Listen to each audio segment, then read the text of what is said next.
We are back at it again, people. You already know this is Rolling Credits. I'm Seth, one of your hosts, joined by the Magnificent Three. We got Gums, Pat, and Kirby. On this fine Wednesday morning, we are going to go break down this dystopian movies. I have a tough time saying that. We're going to talk about, the future, the villains of those times, and just much, much more. So sit back, relax, and enjoy. First topic of the day. Are superhero universes dystopia movies? Like, can they be classified as dystopias? I just have a tough time saying that. But we'll start with you, Gums.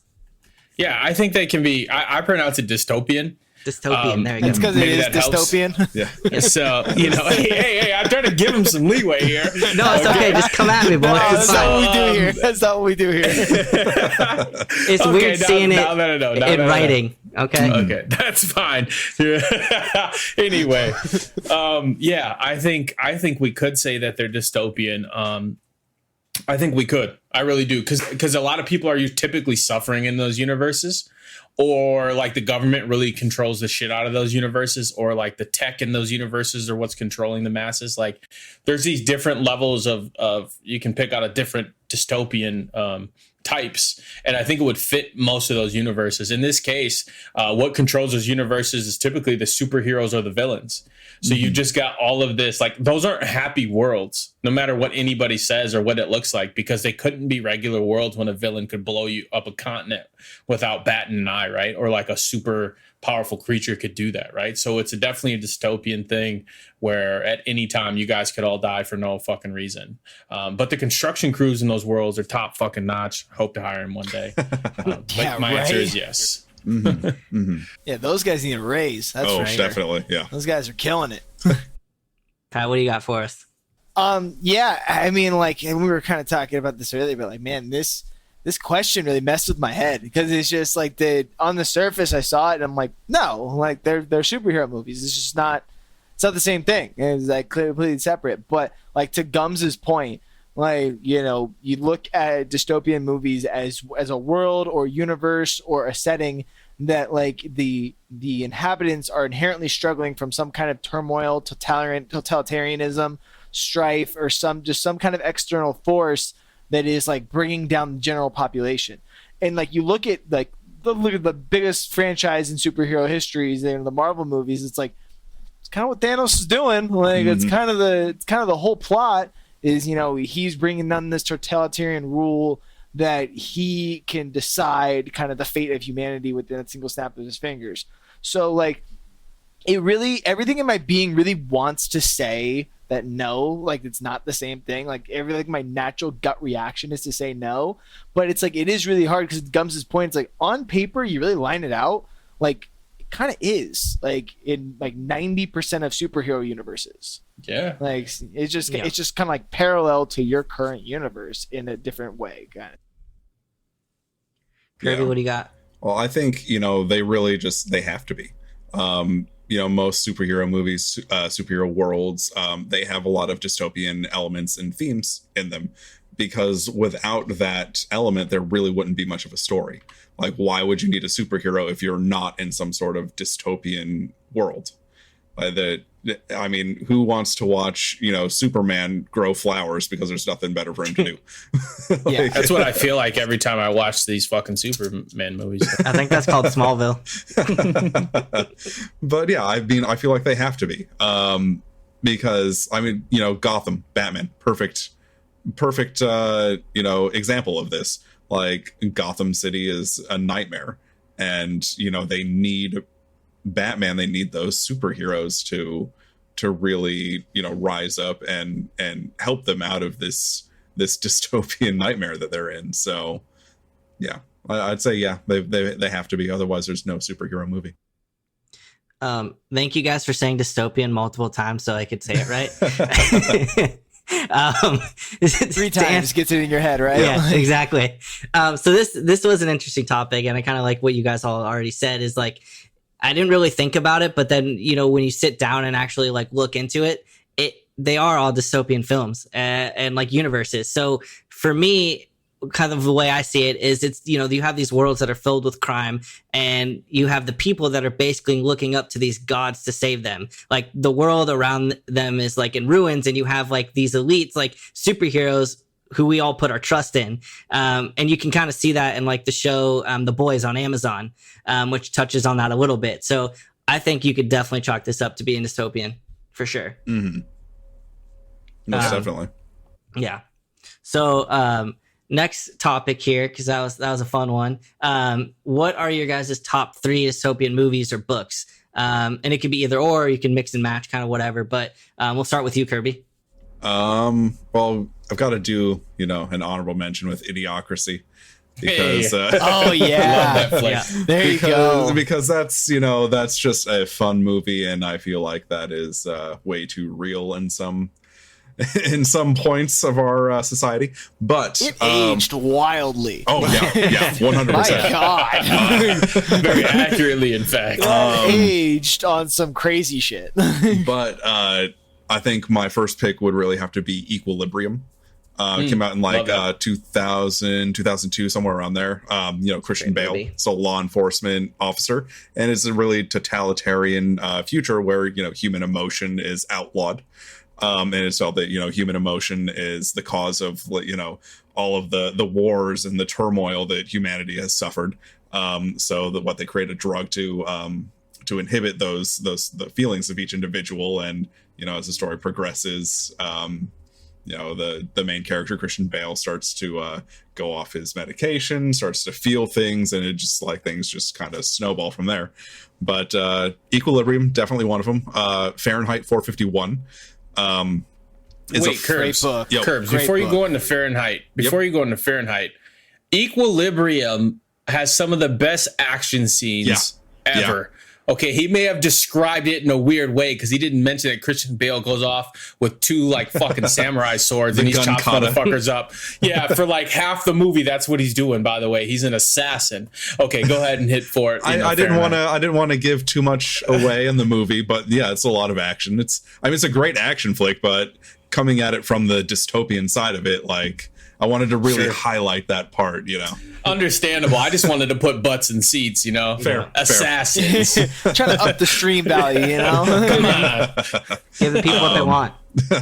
But Fahrenheit 451, largely about, you know, censorship. You have the authoritarian government. It doesn't really want the population to think for itself, to really have any individual ideas. And, you know, at that point in history, like the human attention span is so limited that reading isn't really a popular pastime anyway. But the main character, Guy, is a fireman. Instead of putting out fires, he's tasked with setting books on fire. And that to me is just a very scary thing, because the more we censor, the less that we learn, and the more we regress in our, you know, our societal evolution. So that really struck with me when I read Fahrenheit 451. And then before you get off that, because I love that book too. That was a big nostalgia hit for me, and just that concept of like controlled education is a really terrifying concept. Mm-hmm. You know, like where it's like you can only know what you are designed to know. Is inherently fairly scary, just especially in the age of information that we live in now. Mm-hmm. You just talk about kind of like a crazy culture to be able to be in a spot where it's like. That was always something cool. And then, did you see the HBO adaptation of that? I was about to ask that. I did not Michael B. Jordan? No. It's actually really good. I personally liked it. I personally liked it a lot. Yeah. So I'm going to have to check it out, but no. You can never go wrong with Michael B. Jordan fans. Fair. Yeah, that's fair. And I mean, we're kind of seeing that to a certain degree now, like with the, you know, erasing of history. It's starting to affect, you know, what kids are learning in schools, and we're starting to see the beginnings of that, which is frightening to me. There's a lot of countries and government systems that have been in that for a long time. Yeah, and to that point too, like I actually saw that there's a lot of schools in the South that are getting rid of a lot of things, and one of those things was like the Holocaust. So so there, you know, it's kind of going down that path a little bit. Do you wonder why we're getting rid of stuff instead of adding things? Yeah, Is it just trying to fit within like a time frame of how fast these kids can learn? Because like I really feel like there should be additions, not subtractions, when it comes to historical things. Oh, absolutely. Like there's, that famous saying, you can't know where you're going if you don't know where you've been. Like you're doomed to repeat your mistakes if you don't know, the consequences of your actions. So yeah, the dumbing down of history is a very scary thing for the future of just us as a species and us as a society. So that's one of the reasons why Fahrenheit 451 was such a great book to me, because it really highlighted what could happen in that scenario. And that will lead me into my next pick here is 1984, which, I mean, if I'm mentioning Fahrenheit 451, nobody can be surprised about that pick. Because it deals with a lot of like heavy censorship, especially like today with like our mass media and social media. You see a lot of that going on, and instead of Fahrenheit 451, it's an authoritarian government. In 1984, it's more of a totalitarian government, and it's just keeping this watchful eye on the population. There's a lot of indoctrination into like specific ways of thinking, and we're again, this is another thing that we're starting to see in our world today. Like I heard, I don't remember who said it, but it was a quote like, cancel culture was described as an Orwellian nightmare. And it kind of lives up to that, because it's just all about censorship. Well, and that book in general kind of really started that phrase "Big Brother's watching," right? Yep. I mean, that's just such a common phrase. You go back to in today's age, with all the stuff that comes out about the NSA and like the jokes that we make about the FBI agent like watching your phone and like doing the things that you can't help but like we make light of it, but it is something that like we see in today's society, and it's another really great point. It's like that book was so pivotal, and it's so funny because it's written like 1949 about the year 1984, and we're in 2021 and we're still talking about Big Brother. Like it is kind of a funny concept in the way that aged as well. And then you have like, you literally say a word with a group of friends, and that thing will show up as an ad on your phone 2 seconds later. Oh, or definitely. Like Yeah. So it definitely, and for my picks here, because I had some of the same books, so I'm kind of just going to stick to movies. But Interstellar was one of them, because I feel like that is a dystopian film where the Earth is dying and they're kind of going out to find a new habitable planet for the future of people. So that one is kind of like, I guess it kind of toes the line there, and I love that movie. It's one of my favorites. But for my other picks, District 9 for sure is one of my favorites, because you have that movie. You have a future where aliens are on Earth and basically put in camps, and it kind of like toes the line about immigration and how the world treats outsiders, and it's just it's such a fantastic film.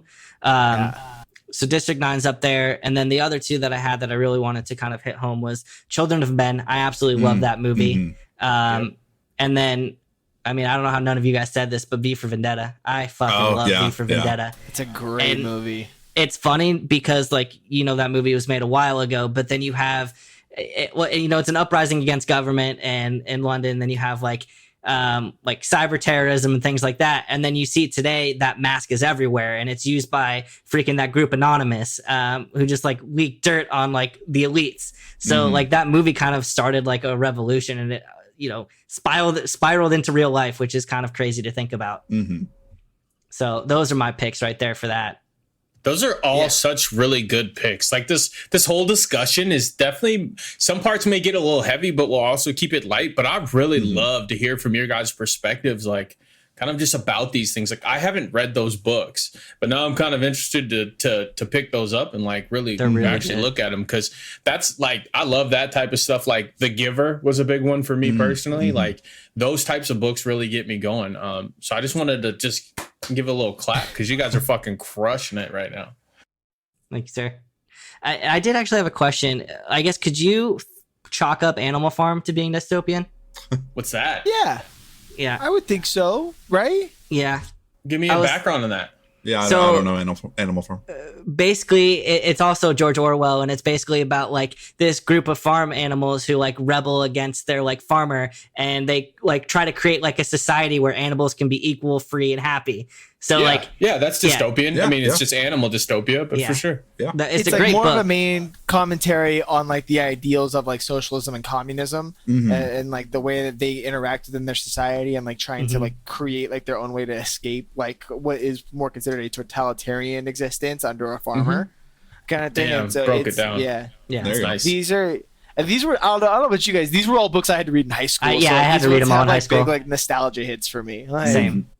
I remember Animal Farm the most for some reason. I know I read it in 1984 and the other ones, but Animal Farm is the one that kind of always comes back to me for some reason. Yeah. I'm not gonna lie, when you said Animal Farm, the first thing that popped up in my head was Animal Crossing. I thought about the chicken coop movie where the chicken flies the coop, the animated like Play-Doh one. Yeah. Oh, that's what I thought of. So oh man.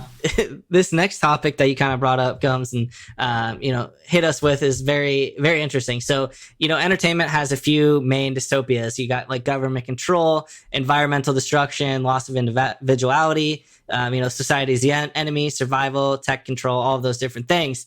If you guys had, to live in one of those types of, worlds, which would you pick and why? So For sure. I want to start with Gums because this is just, I like where your head's at. So Yeah, I want to like paint this quick picture so that we're all kind of on the same page, right? So when we think about dystopias, like government control, Handmaid's Tale, right? Environmental destruction, we got Idiocracy, Wall-E, right? Those are environmental destruction. Loss of individuality, we've got The Giver. Society's the enemy, maybe something like The Fifth Wave, right? Because the aliens come and take over, and then they're like, you got to do what we say. We run this now. Survival, you got the old 1980s Battle Royale movie, which is just about kids killing each other in this Battle Royale. And then tech control, you got things like the Terminator, right? That's kind of where we go. So like this is really an open category system. And if I had to pick one to live in, yikes. I don't know if I'd want to pick any of them to live in, to be quite frank. I may say society is the enemy is maybe the one I pick because it seems the most likely where I'd have an okay life if I wasn't the main fucking character. Like if you're the main character, you might be able to overcome these obstacles, but I'm going to think of myself as just like a side dude, like cannon fodder. When they're out on the battlefield, I'm flying in the air from the cannonball. Like if I think of it that way, I'll probably say society's the enemy, because I feel like I could like still fight back, so to speak. Whereas like if the government runs control, I mean, you see how, quote unquote, those countries where the government's in control run, you don't have a lot of freedom. If the environment's destroyed, well, we're all screwed, man. Like that's just war. And then loss of individuality, well, that never ends well, right? So like all those things, I think society's the enemy. For my final answer, that's where I choose to live as cannon fodder. No. Can I go next before I lose my train of thought here? Go for it, dude. Go ahead. Okay. So, kind of the way you described everything, Gums, because I guess I didn't really understand the question at first, but the way you described it, you have these different topics, but like we are definitely in the realm of tech control. Like they have legit robots now that like can talk, like blink, have like emotions. They have robots that are like doing military stuff. Like I feel like we're kind of well past the point of like that becoming, a thing of the past. Like that is going to be our reality. So hold that thought because we do have a question that pertains to it. And we talk about, are we headed to a dystopia? And I think you should really bring that up during that. Okay. So so that's my answer. And then I'll talk about it more in a little bit here. So Perfect. Go ahead, Pat. Let's start with you. So I think my natural reaction was gonna be able to say society is the enemy. I don't know if it's more of maybe like just like the punk like emo kid from like my middle school days that is saying that like rebel against the society, man. But I kind of to Gums's point, it is kind of like in like the think like kind of like what you brought up with V for Vendetta, being like in that society it is like you have more of that like that fighting chant. It's like you're always kind of like one good uprising from like bringing it back to society, and it's also I also think it is interesting how like these kind of overlap. Like a lot of like that society is the enemy can like really kind of tie in with government control, and like how those sections can kind of overlap in certain areas, and like how you do need like kind of the same type of protagonist to fight each one. my kind of like honorable mention was going to be tech control, and it was going to be like kind of like almost like an iRobot type situation, where it is just like I just don't think loss of individuality, environmental destruction, like loss of individuality sounds just literally painful in and of itself, and environmental destruction comes to your point is just like shit out of luck, don't know what I'm doing. It's not going to happen. Like. And to survive, the same that also kind of falls in with survival. So it's like if I had to pick a second, it'd be tech control, and just kind of hope at least the robots are chill for a little bit, and like maybe we do it a little bit before Will Smith goes nuts on everybody. Like I'm good. Like, there you go. So I'll run it that way. If I had to choose one, I would honestly go with government control, because we're kind of spinning in that direction anyway. At least if you watch the protests, you're comfortable with it. It's not really because I'm comfortable with it, because I think it'd probably be the easiest one to come back from, because if you look at a dystopian novel, a dystopian movie where the government really is in control of everything, or where we may or may not be heading as a society. I won't get into my own political beliefs, but there's really like so far that people can be pushed before they kind of say, fuck you, we've had enough of this. And you just replace the government and you start over again. I personally think that the governmental control would be just the easiest one to bring ourselves out of. As I mean, environmental destruction, we're screwed. You're not really fixing that. So that would be my pick. I kind of want to stick to the reality we're heading towards. I'll counter that. I'm scared. Like, I feel like if once you lose your it's like one of those things when you break a toy, you never get the same toy back when it's fixed. Mm-hmm. I don't know, man. That's kind of fearful, because I just feel like once you break that government, it kind of never becomes what it was. Well, it doesn't have to become what it was. So the way that I would think about it is, the way that we'll use the U.S. government as an example, because that's where we live. The way that it's progressed since its inception has led to, we don't even bat an eye at corruption in our government anymore. Like across the globe, like it's just it's baked into the cake at this point. Like that's everybody expects it. So why would we want to repeat it? If we tore that down, wouldn't we want to rebuild? Always? That's very true. But I personally would think that we've always been corrupt in the government.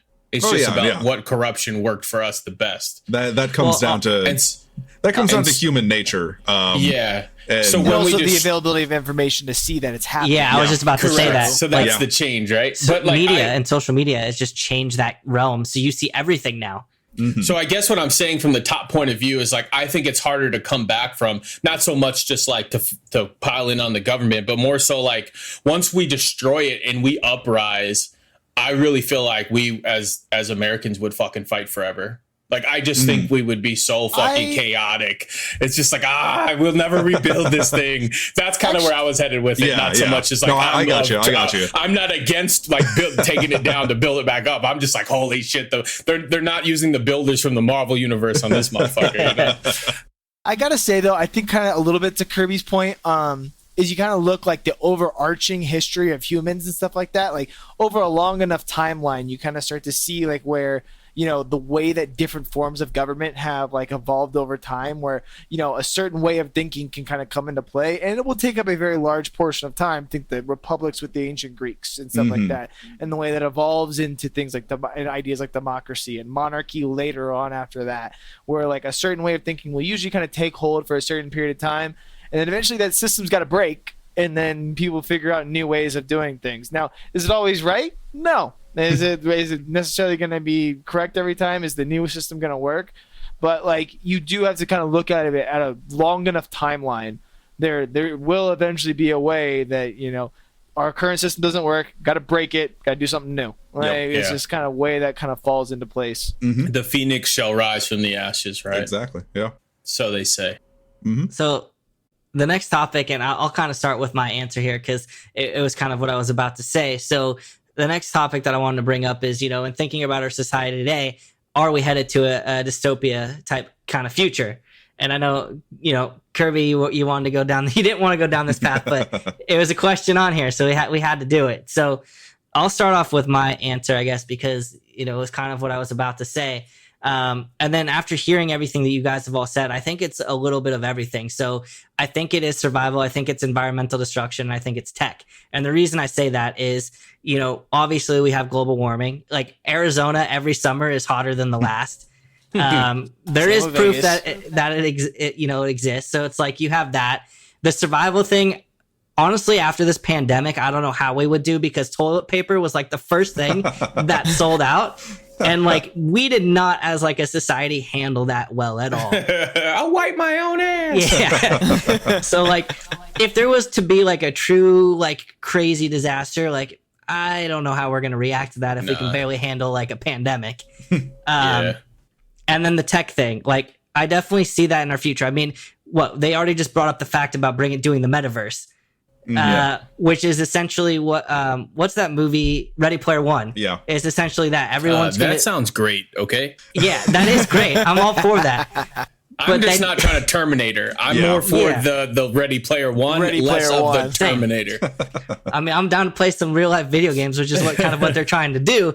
But at the same time, you also I was about to say earlier, is you have all of these robots that are basically giving emotion and what Elon Musk's Neuralink, where he was like able to talk, like use a pig to communicate. I forgot what the whole thing was, but I know like they succeeded with it. And then you have like the robots that are working for the military, where they can just utilize them instead of using real people. So I honestly think that is a realistic thing in our future. Like it could happen. It just honestly at this point, it's a matter of which one of those things is going to happen. Because obviously you have global warming, you have the robot stuff. So yeah, that's kind of just my take on it. Hopefully it's not anytime soon, but hopefully we're gone, right? Leave it to our kids like everybody else did. Like everybody else did. Kick it down the road a little bit. Inherit the debt, man. Get out of my face. Older we get, it's more of like, I get why you guys left this for us. We're pass on too. Yeah. We'll go with you, Kirby. We'll go around here. I think that it really feels that way. I don't know necessarily that we're running headfirst into like a dystopian future, but it definitely feels that way. Like especially over the past couple of years, like we've all been stuck at home, like we're consuming like just endless amounts of media, and it's not all good. It's actually very little. It's good. We have like this news culture that rushes out stories that fits kind of whatever narrative is going on that week. And there's really no fact checking, and we just see doom and gloom in the forefront of our culture and our society. And we've been consuming that for the past 2 years because, media companies, that's what sells. That's what people click on. That's what people are interested in. Got a new title for this podcast. I know, really. You think we're not gonna clickbait the shit out of this? You kidding me? That's the first thing we're doing. Keep getting us heat. Keep giving us this heat. We're about to be rich. Thumbnail's about to be lit. Yep. So unfortunately for us, that's what we're seeing. Like, especially when we're home all the time. I have a little fortunately, and Pat, you might be able to kind of get behind this, but have a little bit of a different perspective on things, because fortunately for me, with my day job, I still get out every day. I'm face to face with the public. I'm working in accounts. I'm talking to people, and I see, a lot of the good that's still around, the communities that are still together, and, the love that people have for each other, and what, how people are helping each other out. Like the other day in a store, I saw, a guy that couldn't pay for his groceries, and the lady behind him paid for it. So I don't think that, we're really rushing towards that societal dystopia. We're not as divided as we're meant to think we are. I just believe that we've seen, a very loud minority on both sides of the spectrum, the societal spectrum. It's not really representative of where our society is. But I could see it going that way. And before you continue, I kind of agree with that too. And it's kind of I didn't want to sound so dark and gloomy with my take on it, but the media has such a pull on that now, and it's you only see one thing. So it's I do see it in some aspects, but then it could also be very exaggerated as well. So I really appreciate your take there. I mean, I feel like a lot of what we consume, especially as far as like news media is concerned, is so sensationalized because as you know, mentioned in when I was talking about Fahrenheit 451, like the human attention span is so short. So you have to have something that is in their face to get their attention, to get their views, to get the money. And that's what it boils down to. And they're just going for money. But we're I think at the first time in our society are seeing like the effect of just mass consumption of controlled news sources. And it's really taken a toll on people. But when you get out and you see people talk to them face to face, not on the internet, because the internet's a fucking awful place. Like you realize you realize that people aren't these absolute fucking assholes. And a lot of people, they're very kind to each other. So at least that's what I see on a daily basis. So I feel like we could be going in that direction. We're seeing a lot of like government programs that are coming in that are like mandates that are coming down that are really limiting what people would see as their freedoms, and you could kind of interpret that as heading towards a governmental control dystopia. But I don't really think we're there yet, and I don't think we're moving there as quickly as some people think we would be. Yeah, I would agree with that. And in fact, I just want to put this out there that I think you are what your environment is, right? So that should be like said very loud and clear. Yeah. That if you are around people that are assholes, you'll probably be an asshole and all you'll see is assholes, right? If you're around good people, all you'll probably see is good people and everybody around you will seem good. So it's kind of one of those things right now where kind of hitting on what Kirby was saying is that we're getting fed the information in the same circles that we know. Yep. So if we're hanging around these circles, all they're feeding us is information from the circles, which completely tips our scales from one side to the other, and it makes us very black and white instead of all this beautiful gray in between. So yeah, man, that was really it was a really thought out answer, and I appreciate you guys sharing that. That was nice. Yeah, well, there's a term for that. It's called an echo chamber, and that's I mean, I don't watch news. Like I research things that I'm interested in and things that I think are important, but never take somebody's opinion for fact. Like always do your own research. For sure. And like, I'll kind of run into my answer because I'm in a similar kind of box as Kirby on that segment. Overarchingly, in terms of the question itself, I'm going to say no. And I think a lot of it is the optimist in me.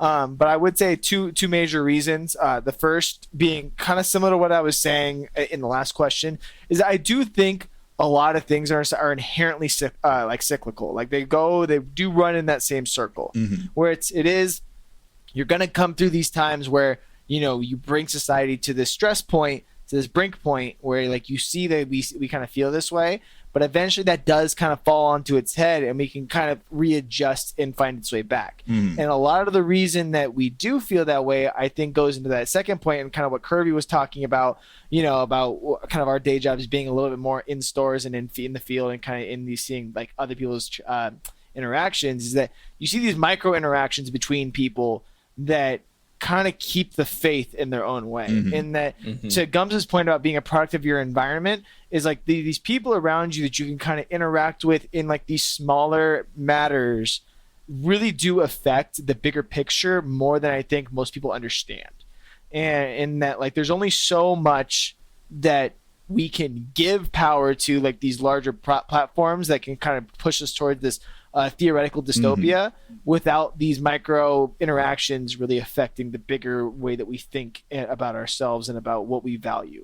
So I do think that that's kind of a way for us to kind of look at it. It's like we're always going to get pushed to that breaking point, but at some point, like our environment, our interactions with each other, and the way that we kind of do truly feel at our core is really what's going to help us kind of keep the wheel turning.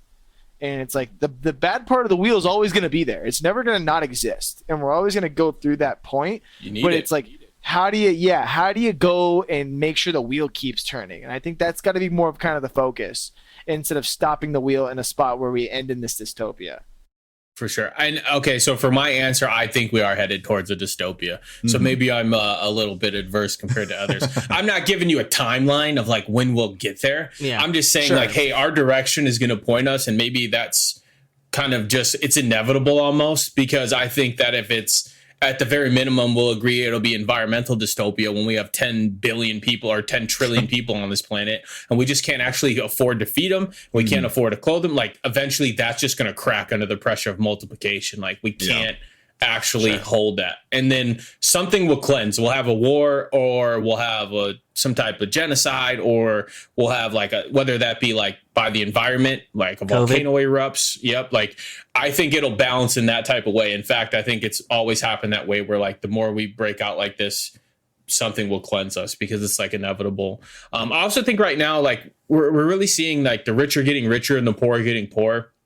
Because I consider myself middle class, but holy shit, is it hard to be part of the middle class? Yeah. Like it's just like fuck, like I make too much to get like to get a discount, so to speak, right? I won't just call it like straight government aid, but like to get like a discount, right?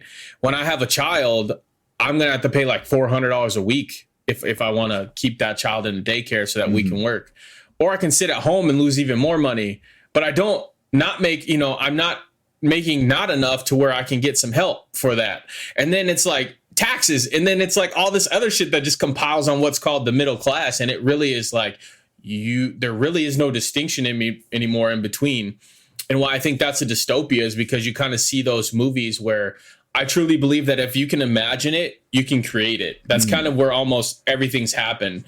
That's why when we read books from the 80s and TVs and stuff from the 80s, and they talk about lightsabers or laser guns or whatever, we imagine that shit, and now we've created it. So I think that we see these movies where you see like this giant gap between the wealth and the poor, and then just the friction that it creates. I think we definitely will have that sooner than later, because there's just going to be so many more poor than there are going to be rich when you've got men like that have a few $1 billion in their pocket, right? So it's kind of like you can't spend all that money. What do you do with it? And then I don't even want to get into the politics behind of it's their money and keep it, because it's like, yeah, it's their money, keep it. But I just want to say, like, there are dystopians. I feel a dystopian future for us that's kind of inevitable. And then you do talk about technology and say, holy shit, like I'm one that doesn't fear it. I already know we're being watched. I already know we're being monitored. I already know all this. I don't care. And the reason I don't care is because what am I going to do to stop it? Right. Sure. Now, even if I got everybody to fucking rise up and say, hey, they're monitoring us, so the fuck what?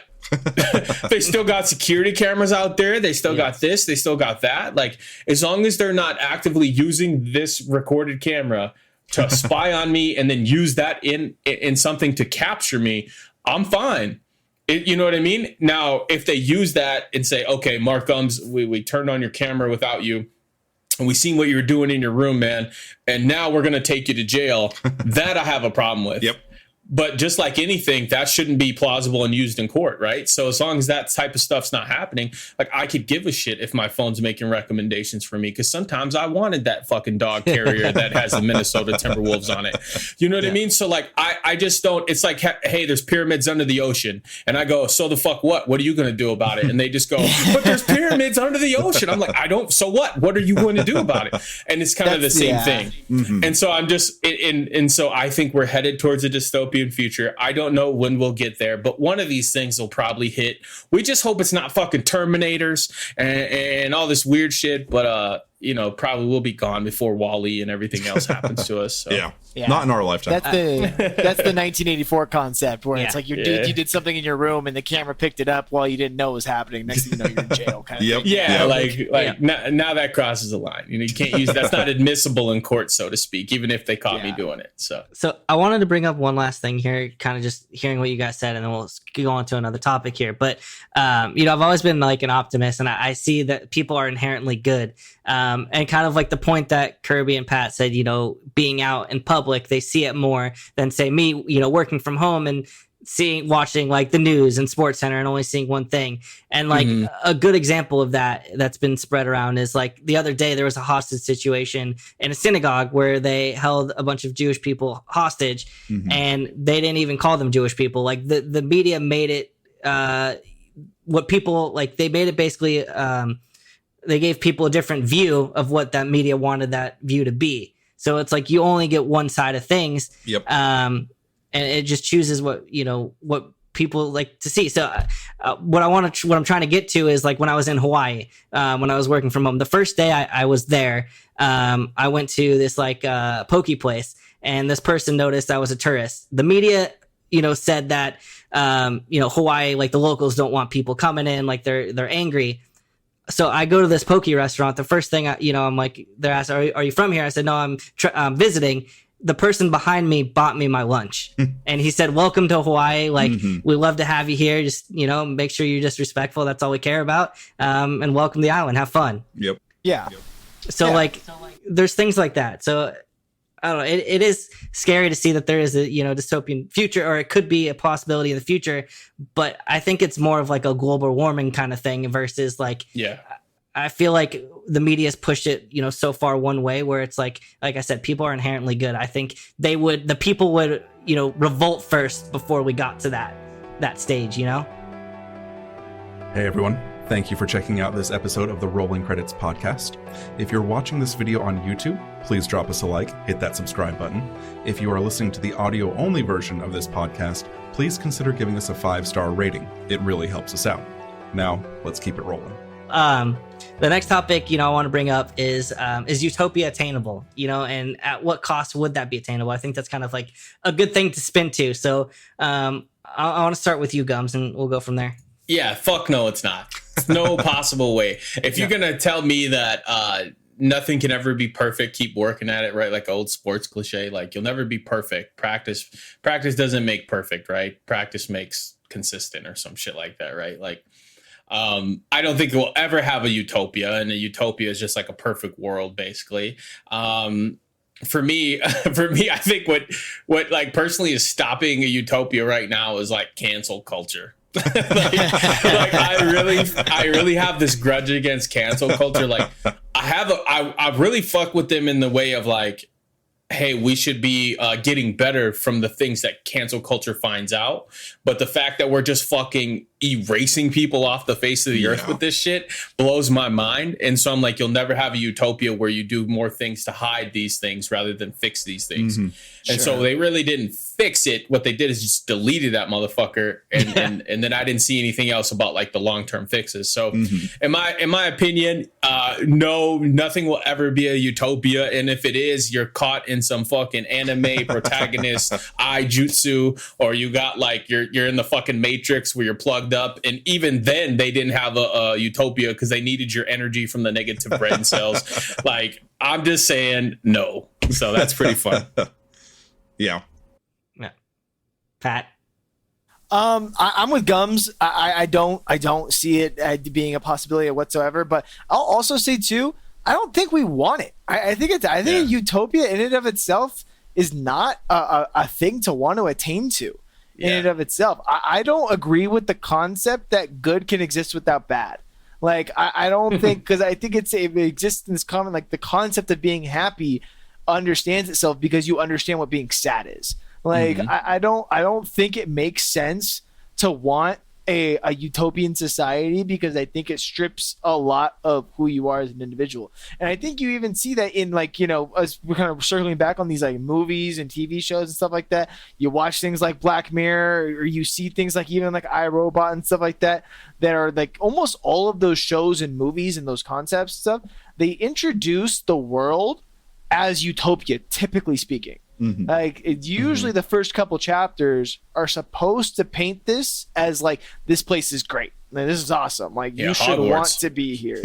Like you should always want, like that's usually how it's painted, is like, this place is great, and then about 30 minutes in you're like, what the hell is happening here? Like, so it's usually Voldemort. Like that. You're like, wait, what the hell, there's this evil dude? Or like, what do you mean the robots aren't chill? Like, it's like so I think it's just one of those things. Like, I think it's illogical to want it. I think it's unattainable. I just don't think it makes sense to want to live in a utopia. In fact, I think that's where most of the villain plot comes from in most movies and in literature.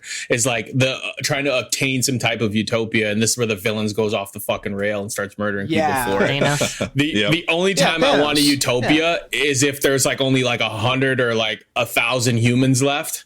And then it seems obtainable because it's like 1,000 of us could all agree on some shit and just be fine.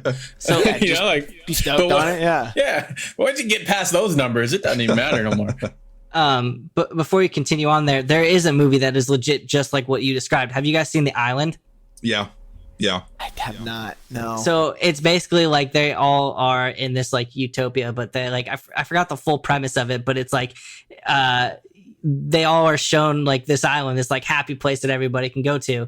But then it's just like, I feel like this is going to spoil it. So if you haven't seen the movie, I'm not going to say anything because that'll just spoil it for you guys, actually. But like, it's like, watch the movie. It's basically exactly what you said. Yeah. There's like a cost for that perfection, right? There is a cost. There's a cost for it. Very much so. Come do it. By the way, we're gonna fucking murder your family, but you'll be good. Utopia, you know. So yeah, Utopia sounds like pudding, you know. So it's great. Sounds like pudding. There you go. Well, to the points that you guys made, like, no, I don't really think utopia is attainable, and I don't think we really should reach for it because, as stated, like, there needs to be a balance. You can't really feel joy without feeling sadness. Like they coexist together, and without one, you can't have the other. Like, the utopia that people would search for would be just like this dull nothing where nobody feels anything and nothing ever happens because that it could go against somebody's beliefs, it could offend somebody. And I'm about to get real Hufflepuff, so I'm taking this one for you, Pat. I'm in. Let's go. But so utopia is really not attainable, at least not in a conventional sense. Like, everyone's idea of a utopia is different. So it can't really be built off of opposing ideas. And the only way I think a utopia could really come about would have to be with the individual. It would have to be in a world where people accept themselves for who they are, and they accept the people around them for who they are. Like, with me, like, I've said this to many people over the course of my lifetime. Like, I don't care about your race, your gender orientation, like your sexual orientation, your background, your religion, whatever. Like, if you're cool with me, I'm cool with you. That's just something that I've strived to live by since I was young. And that would be the only way I could see we could reach some sort of semblance of a utopia. It really starts with the individual, and then it radiates out to the people around you. That's the only way we're getting there. And that's not going to be for everybody, because there are those people that are inherently just pissed off at the world, and they're going to hate you for whatever reason. That's their own fault. That's their own world that they're living in. So, and that's what makes like the shows like The Giver or Aaron Rodgers is dating. Who's Aaron Rodgers dating right now? Shailene Woodley. Shailene Woodley. And what did she play in? A dystopian future movie. It was very widely acclaimed as a teenager flick. I know what you're talking about. Maze Runner, right? No.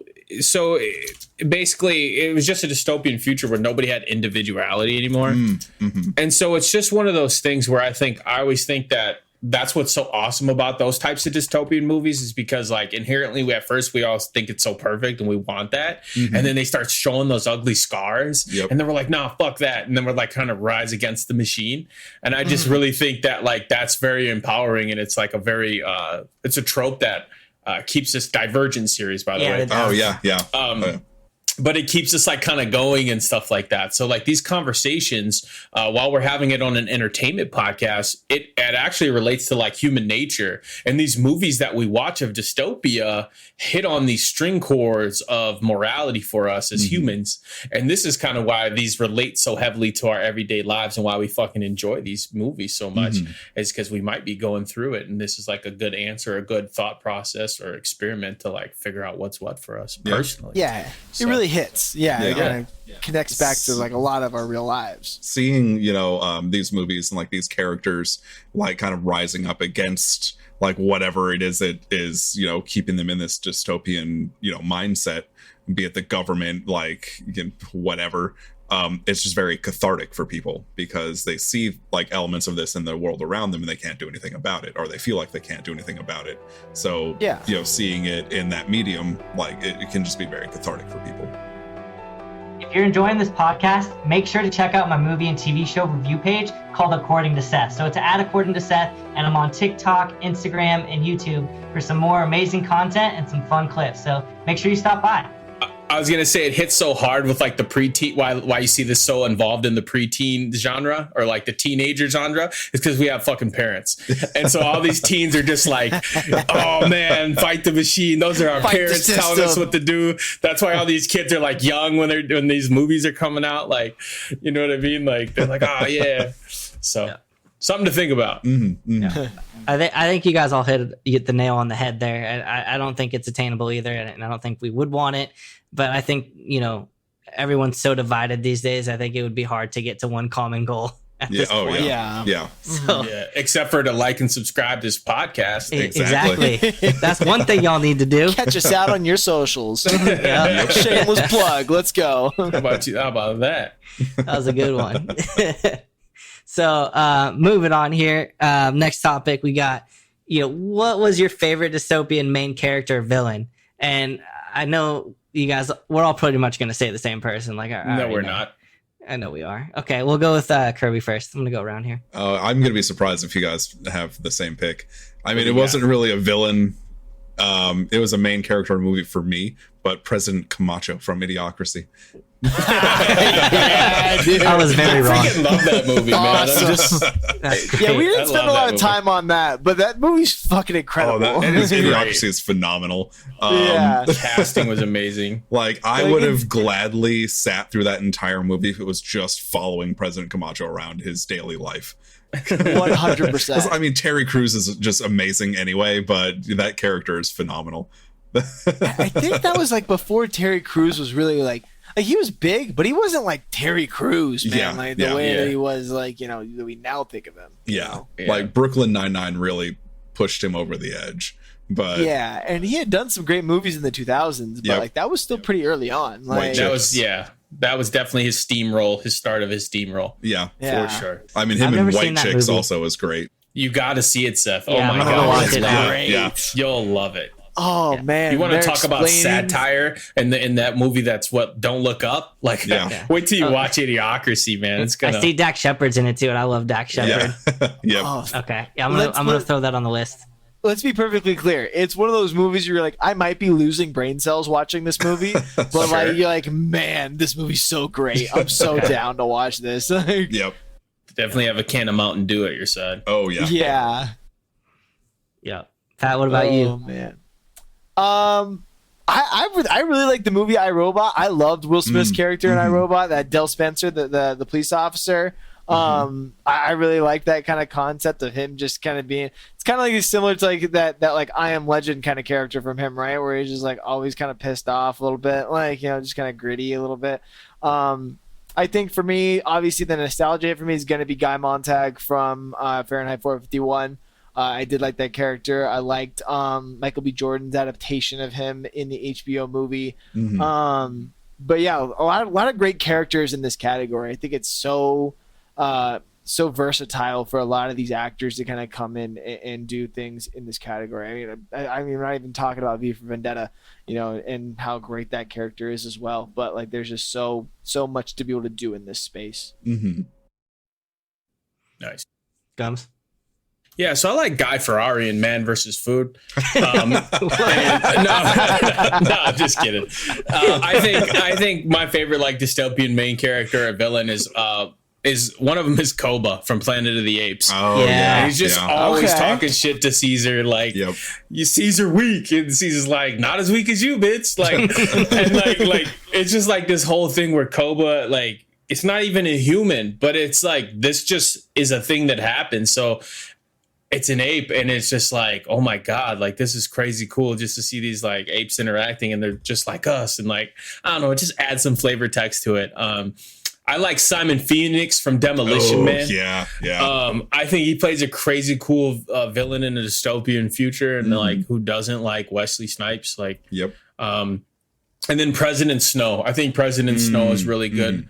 from the Hunger Games. Like that dude was just malicious and like evil, and I just felt like he was untouchable for the longest time. Yeah. And all I kept saying is like, let's get him. Like we got to get President Snow. You know, we just couldn't get him until like the very end. And I just feel like those were some of. I know I went villain here, but I'm definitely an anti-hero type of guy. So I went villain. And those are like my some of them, not all of them, but some of them that I really say these guys are my favorite. Koba being my number one because he's just a badass ape. Nice. I like Yeah, that. we definitely didn't really talk about the Hunger Games series as much in this pod, and I think this is just because there's so much content to be talked about.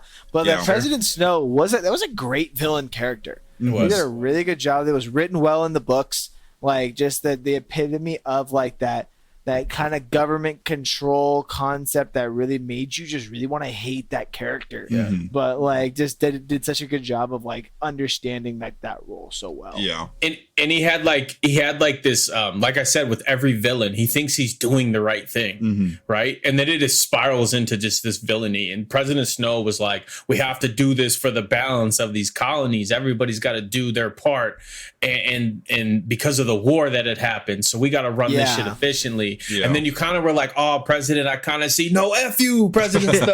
F you. So Okay, Yeah. so I honestly thought we would all have some similar answers, but everybody going around made me think of somebody, and I honestly don't know how we totally glossed over this movie. I did originally want to say the Terminator T-800 or V, because I love V for Vendetta. That is one of my favorite movies.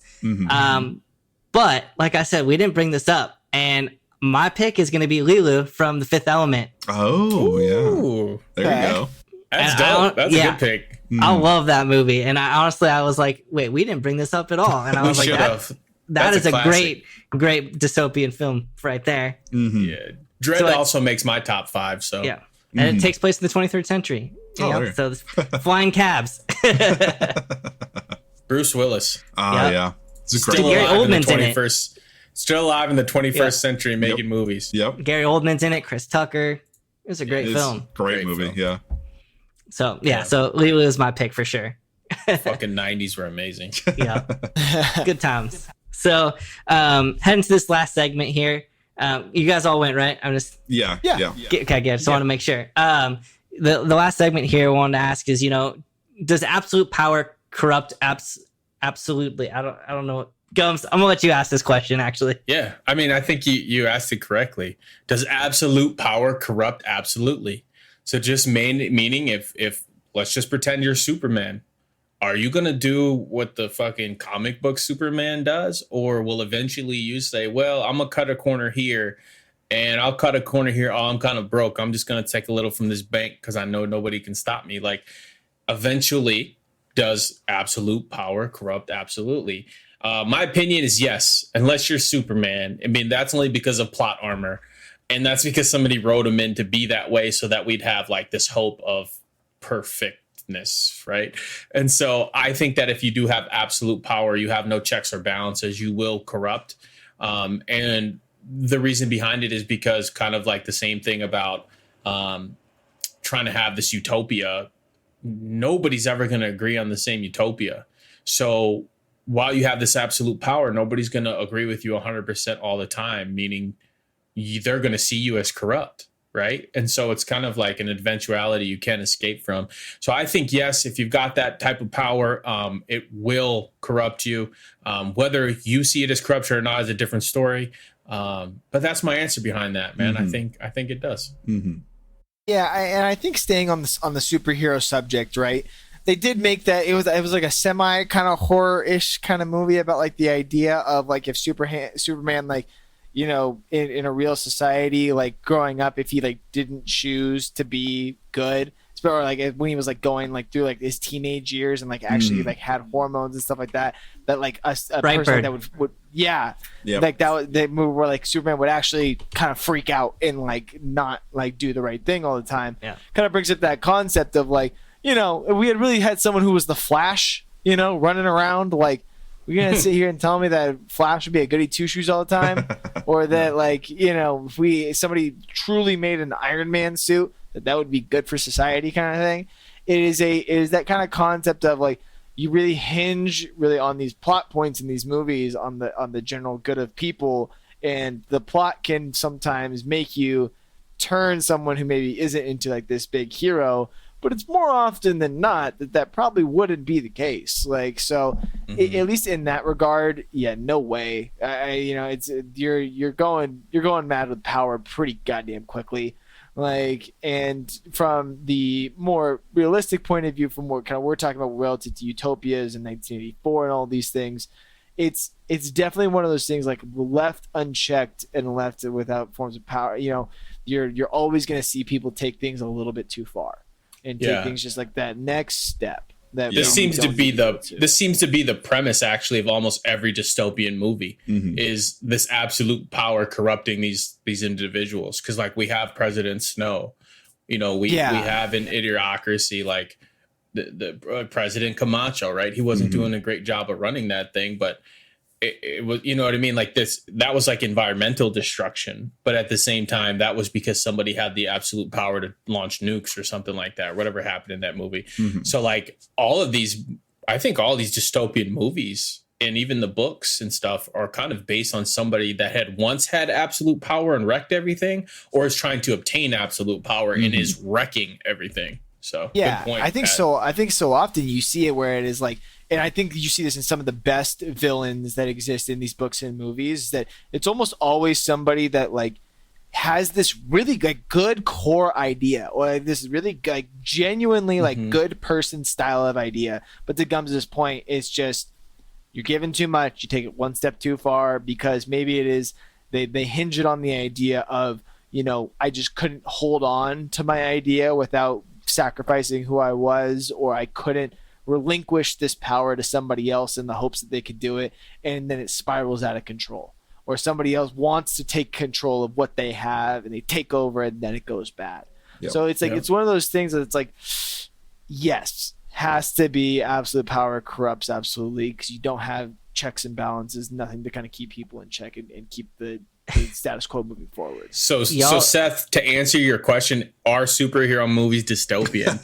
Man, I think that's pretty right. Yeah. That's good evidence. And it's funny, you guys are all talking about this, and I'm not gonna give my answer yet, but y'all are just explaining North Korea right now. Like this is Kim Jong-un. Like, sure. Yeah, I mean, yeah, there's a lot of arguments for that in a lot of societies these days. I had to bring it up. Well, that's a lot of governments that have total control over their population. It's definitely not just North Korea. No, and that's why these movies hit like they do. Yeah, is because we can see some relation to real reality. Yeah, but I mean, I think that human nature kills the concept of being able to wield absolute power without consequence, because we are inherently self-serving and we are inherently greedy and prone to corruption. So there's no way that you can have a being unless it's written by a person in a superhero movie that would be able to wield any sort of absolute power without putting themselves first. So there's just no way it's going to happen. Nobody's lifting Mjolnir in this bitch. The Thor's hammer? Like, nobody. That thing stays on the ground. Y'all, I just keep getting like memories of movies that I'm thinking about, like, bro, Schmeagol. Like the fucking ring. Yeah, bro. Like Frodo. Point. Yeah. Frodo puts it on and he turns evil for like a little bit. Like corrupt. Bilbo did, Schmeagol did. Look at the effect that the Horcrux had on like Ron. And yeah. My boy. Yep. Like it's just spawning all this. And was that your full answer, by the way, Kirby? That was it. I agree with everybody. I don't think it's possible, because I think once you get that power, you're not learning anymore. You're not like, I think life is about learning lessons and like, becoming a better person. Whereas if you're just going to do everything and take over, you're not going to learn those lessons and things like that. So yeah, I definitely, I don't think it's possible for sure. And that's why S.H.I.E.L.D. was created, Yep. Because of like, hey, we need some checks and balances in this thing, or we could get screwed. Or Batman, because Batman just beats everybody's ass when they get out of line. Like Batman don't care. So you got eventualities and continuality plans. So crazy cool. I was gonna say too, another thing that could be kind of chalked up to this is like all of like the Hollywood elites who like got canceled during Me Too. Oh like, that is like an example here of having all like absolute power and nobody being able to do anything until recently. Yeah. Or look So- at the fallout from like the Epstein trials and all that Yeah. stuff. It's Yeah. coming back, and you're So- seeing some of these like, you know, childhood heroes in a different light, in a reality, pretty much. Yeah. Yeah. Pretty crazy to think about. Fucking Like, reality. yeah, when you actually like dig into this question, like it's all around us, kind of in a way. Yeah. Yeah. And that's Yeah. where all this stuff comes from. This is Yeah. where this entertainment comes from, because whether we choose to admit it or not, it's literally they're just writing shit they've already seen. Yeah. You know, or know Yeah. about. So And it's just a different commentary on points that we all know. Whether or not we see it or not is just Yeah. you know up to the viewer.